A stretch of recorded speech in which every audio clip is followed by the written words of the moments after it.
Amazon जंगल दुनिया के सबसे बड़े वर्षा वनों में से एक है और ये पृथ्वी के फेफड़े के रूप में प्रसिद्ध है।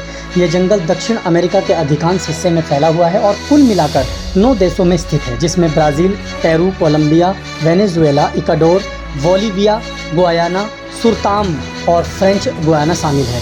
क्या आप जानते हैं अमेज़न जंगल का क्षेत्रफल लगभग 5.5 मिलियन वर्ग किलोमीटर है, जो लगभग भारत के आकार के बराबर है।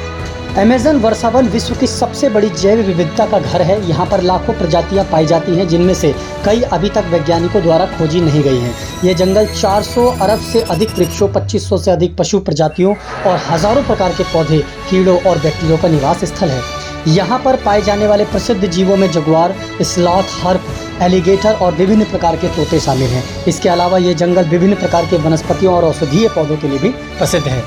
अमेज़न जंगल का पर्यावरणीय महत्व अत्यधिक है और यह जंगल पृथ्वी के वायुमंडल में कार्बन डाइऑक्साइड को अवशोषित करके जलवायु परिवर्तन को नियंत्रित करने में महत्वपूर्ण भूमिका निभाता है। यह जंगल ताजे पानी के सबसे बड़े स्रोतों में से एक है, क्योंकि अमेज़न नदी और इसकी सहायक नदियां इस जंगल से होकर बहती हैं। अमेज़न में मिलने वाली नदियां दुनिया की सबसे लंबी नदियों में से एक है, जैसे कि अमेज़न नदी, जो लगभग 4345 मील लंबी है। अमेज़न वर्षावन जलवायु परिवर्तन को संतुलित करने में भी अहम भूमिका निभाती है, क्योंकि यह बड़े पैमाने पर ऑक्सीजन का उत्पादन करता है और कार्बन उत्सर्जन को अवशोषित करता है। वैज्ञानिकों का मानना है कि अगर अमेज़न वर्षावन में व्यापक पेड़ की कटाई जारी रही तो यह पारिस्थितिकी तंत्र असंतुलित हो सकता है और इसके परिणाम स्वरूप वैश्विक जलवायु में भी बदलाव आ सकते हैं। इसीलिए अमेज़न वर्षावन न केवल जैव विविधता और पर्यावरण के लिए महत्वपूर्ण है, बल्कि यह पृथ्वी की जीवन धारा का एक अभिन्न हिस्सा भी है। इस जंगल का संरक्षण हमें न केवल पृथ्वी की पारिस्थितिकी तंत्र को बचाने में मदद करेगा, बल्कि आने वाली पीढ़ियों के लिए जीवन के स्रोतों को भी सुरक्षित रखेगा।